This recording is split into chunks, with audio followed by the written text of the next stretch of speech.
Merci, Monsieur le Président. Je remercie le secrétaire parlementaire de partager son temps avec moi aujourd'hui. Je suis ravie d'être ici avec vous aujourd'hui. Je suis ravie de vous voir pour la première fois depuis plusieurs mois. Vous m'avez manqué, mais encore une fois, ça n'a pas été facile de venir ici.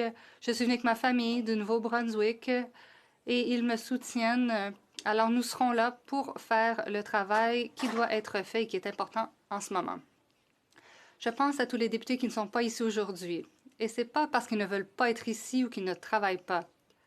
Je regarde dans cette chambre, il y a environ 30 personnes, nous sommes tous éloignés les uns des autres, et je sais que chaque siège vide représente environ 100 000 Canadiens. Certains députés croient qu'il faut avoir une représentation proportionnelle. Mais n'oublions pas que notre travail, c'est de servir nos commettants et non pas nos partis. Soulever des questions qui sont importantes pour eux. J'ai vraiment été ravie d'être élu député, comme le député de Foothills. C'est un endroit qui respecte notre démocratie. C'est un endroit profondément respectueux, malgré certains commentaires. On a entendu des anecdotes de temps de guerre. On a cité Winston Churchill, comme si la COVID-19, c'était comme la Seconde Guerre mondiale ou l'épidémie de grippe. Le mot sans précédent a été utilisé avec un nombre de fois sans précédent aussi. On n'a pas de lutte entre deux parties du monde. C'est une pandémie qui s'en prend à tous de façon équitable. Nous avons un rôle à jouer en tant que parlementaires, mais un rôle différent de ce qui est par le passé. La collaboration, la motion que nous avons sous les yeux nous demande d'être collaborateurs. Elle devrait permettre à tous les députés partout au pays de participer.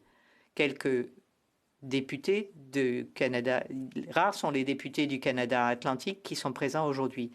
Ça me dérange, vu les défis bien particuliers de ma région, pour les pêcheurs, pour les homardiers qui ne peuvent pas recruter assez de personnes. Les travailleurs étrangers temporaires ont été seulement autorisés à venir la semaine dernière.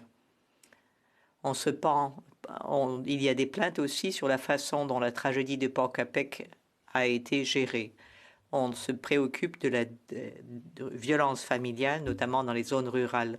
Les villes du Canada Atlantique sont bien plus petites que les autres gros centres urbains ailleurs au pays, si bien que le financement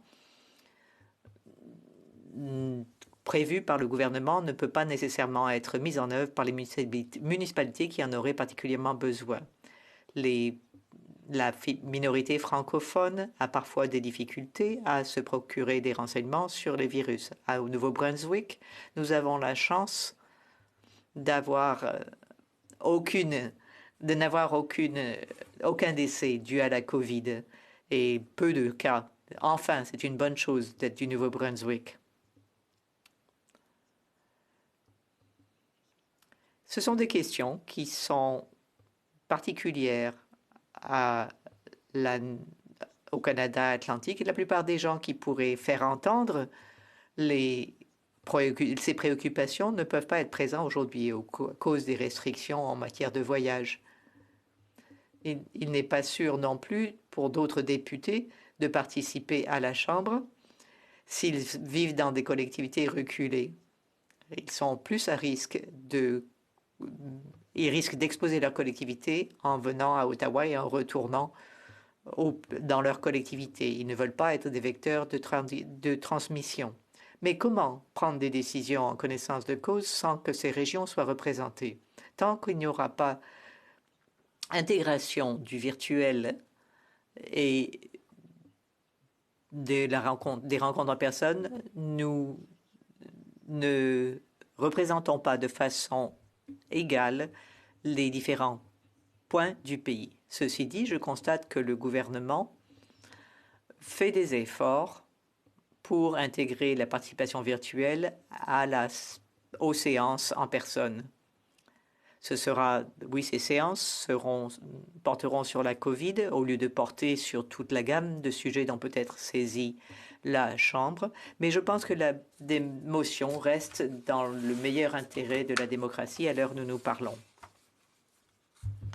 Et il faut adopter quand nous reprendrons la Chambre, des mesures législatives pressantes.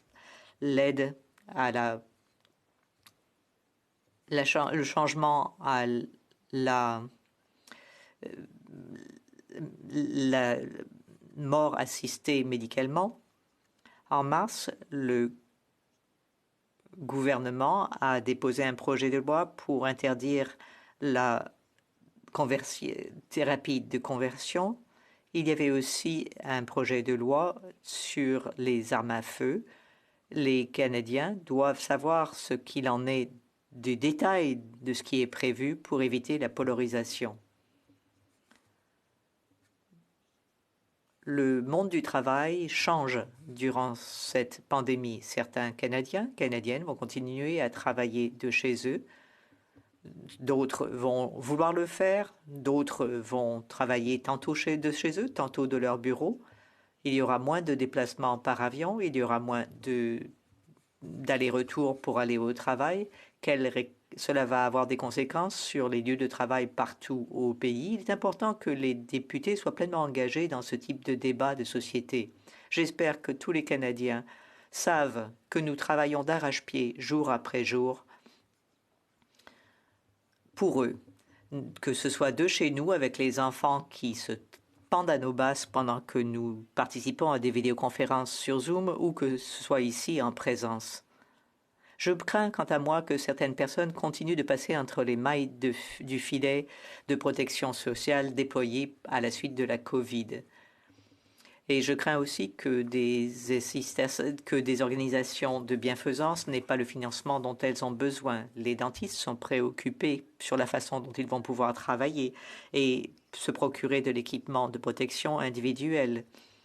Il y a aussi des étudiants internationaux qui n'ont pas de soutien. Il y a des femmes enceintes qui ne savent pas à quel soutien elles vont avoir droit. Nous travaillons pour ces personnes, mes collègues et moi. Nous voulons continuer à protéger la santé et la sécurité de nos collectivités. Question commentaire, the honorable member, la députée de Lac-Saint-Louis.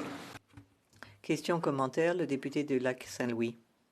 Je remercie la députée de sa question.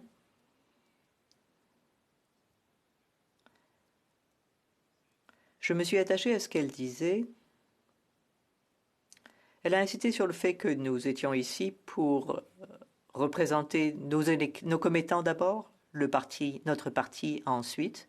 Notre système fonctionne, ceci dit, selon des divisions en fonction des partis.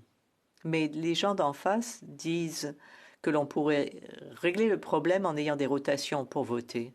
Je comprends combien la notion est attrayante. Mais en entendant la députée parler, je me suis dit, qu'en est-il si on ne fait pas partie d'une rotation quand on vote sur un projet de loi qui vous tient particulièrement à cœur?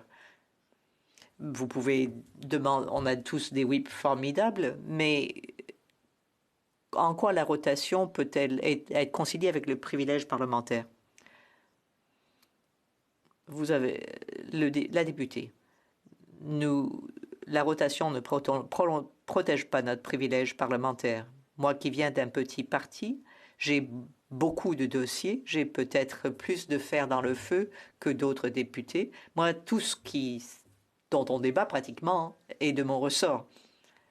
Nous voulons collaborer, nous voulons nous adapter. Je pense qu'en fait, c'est une occasion à saisir. Les Canadiens, les Canadiennes seront intéressés par l'expérience. D'autres pays s'y frottent. Essayons. Commentaires, questions and comments. The honourable member for Saskatoon-Grasswood. Le député de Saskatoon-Grasswood. Merci, Monsieur le Président, et merci à l'honorable député du Nouveau-Brunswick. Comme la Saskatchewan, le Nouveau-Brunswick a de l'avance dans la lutte contre la COVID. L'Ontario et le Québec, par contre, sont à la traîne. Il y a une chose que je voudrais dire. Les projets de loi d'initiative parlementaire ne vont pas être soumis. Il y aura presque un an de lacunes en matière de projets de loi d'initiative parlementaire. Or, c'est une avenue importante, une façon importante pour les nouveaux députés de proposer leur point de vue et de les défendre. Que pense la députée de l'absence de projet de loi d'initiative parlementaire? La députée. Je remercie le député de sa question. Il a parfaitement raison. Hier, quand vous parliez de projet de loi d'initiative parlementaire, je hochais la tête. Oui, c'est un élément essentiel de notre travail comme parlementaire et il est regrettable qu'avec la motion, cette possibilité ne soit pas accessible avant un certain temps. Je n'avais pas gagné à la loterie, j'étais loin dans la liste de priorités, mais quand même, vous avez raison, le député a raison, la motion n'est pas parfaite, mais je pense qu'on doit s'en accommoder. La députée de Shefford. Question commentaire, le député de Shefford. Son discours et elle a abordé la question notamment des violences familiales. Alors j'aimerais l'entendre, c'est dans certains cas, il y a certains programmes dans sa province et au Québec qui pourraient peut-être permettre à davantage de femmes de se sortir de situations de violence en cette période de crise, mais que les provinces et le Québec sont les mieux pour être capables parfois dans certains programmes de reconnaître leurs compétences. La députée de Fredericton. Thank you, Mr. Speaker, and I thank the honourable colleague. Merci, Monsieur le Président, et je remercie mon honorable collègue de sa question. Nous sommes des alliés pour lutter contre la violence familiale. Il y a des éléments particuliers à certaines régions. Il faut tenir compte de certains éléments culturels. Nous voulons que tous nos collègues partout au Canada puissent participer avec un Parlement virtuel. Il est important que l'on se penche sur des questions comme celle-ci. Une question, si elle est brève. London Fanshawe. La députée de London Fanshawe. Merci, Monsieur le Président. J'ai apprécié le discours de ma collègue aujourd'hui, discours mûrement réfléchi. Elle a parlé des changements, des modalités de travail, de sa famille, du fait que de nombreuses personnes sont aux prises avec certains problèmes ou quand ils s'efforcent d'équilibrer leurs tâches professionnelles et les contraintes de la COVID. Comment aller de l'avant? Comment mettre en place un système de garderie plus universel? For Fredericton. Thank you, Mr. Speaker. Merci, Monsieur le Président, et merci à ma collègue de sa question. Les écoles sont fermées, les garderies sont fermées. J'ai mes enfants avec moi, c'est difficile. Il est difficile d'équilibrer vie et famille, vie professionnelle et famille. Les enfants se pointent souvent dans mes réunions Zoom, mais il y a des coûts liés à la réouverture. Il faut penser à l'abordabilité de la garderie pour les Canadiens au pays.